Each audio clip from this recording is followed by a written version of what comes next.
Hello friends, மனதின் ஓசையில இன்னைக்கு நாம கேட்க போற கதையோட பேரு அதிசய சுனை நீர்.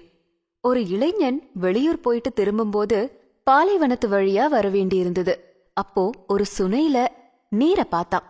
ஆவலோட ஓடி போய் அந்த நீரை பருகியவன் அந்த தண்ணியோட சுவையில அளவில்லாத மகிழ்ச்சி அடைஞ்சான்.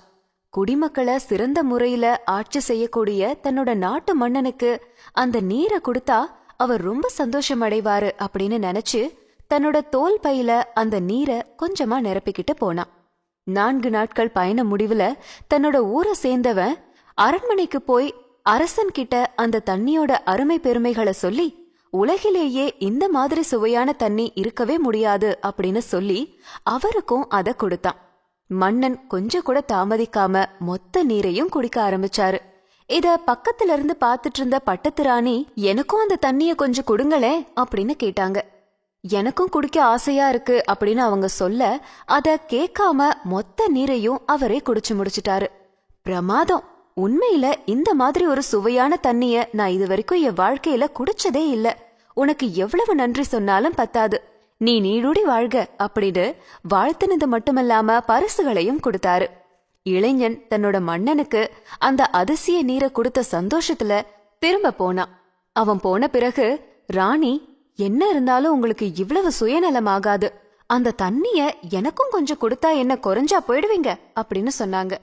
இல்ல ராணி, நான் மொத்த நீரையும் குடிக்கல, அதுல கொஞ்சம் தண்ணி இருக்கு, நீ வேணும்னா குடிச்சு பாரேன் அப்படின்னு சொன்னாரு. அரசன் சொல்ல ஆர்வத்தோட அதை எடுத்து குடிச்சாங்க.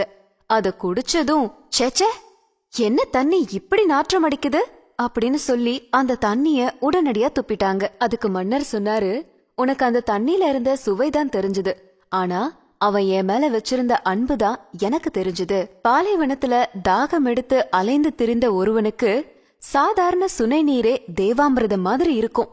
அத மன்னனாகியே எனக்கு கொடுக்கணும் அப்படின்னு நினைச்சு தன்னோட தோல் பையில நிரப்பி கொண்டு வந்தான். அதனால தோலுடைய வாடையும் தண்ணில ஏறிடுச்சு. தண்ணியோட சுவையும் முற்றிலுமா மாறிடுச்சு. அவன் இருக்கும்போது இந்த தண்ணிய நான் உனக்கு கொடுத்திருந்தா நீ இப்ப நடந்துகிட்ட மாதிரிதான் அப்பவும் செஞ்சிருப்ப. அவனுடைய மனமும் வேதனை அடைஞ்சிருக்கும். அன்பை விட இந்த உலகத்துல சுவையானது வேற எதுவுமே கிடையாது. நம்மள பெரும்பாலானோர் பொருளுடைய மதிப்பை தான் எடை போடுறோமே தவிர அதுல இருக்கிற அன்பை பாக்குறது இல்ல. அப்படி செய்யறது உள்ள இருக்கிற முத்தை பாக்காம சிப்பிய ஒதுக்குற மாதிரிதான். நீங்க வாழ்க்கையில அந்த மாதிரி எத்தனை முத்துக்களை தவற விட்டு இருக்கீங்க அப்படின்னு தெரியுமா? இனியாவது விழிச்சுக்கணும். மனித உணர்வுகளை மதிக்க கத்துக்கணும். அடுத்த முறை உங்களுக்கு யாராவது பரிசு பொருட்கள் கொடுத்தா அதனோட விலை மதிப்பை பார்க்காம, அது எவ்வளவு பெருசுன்னு பார்க்காம, அதுக்கு பின்னாடி இருக்கிற அன்பை பாருங்க. கண்டிப்பா இந்த கதை உங்களுக்கு பிடிச்சிருக்கும்னு நினைக்கிறேன். இந்த மாதிரி பல சுவாரஸ்யமான கதைகளை கேட்கவும் கட்டுரைகளை படிக்கவும் மனம் வெப்சைட்டை ஃபாலோ பண்ணுங்க.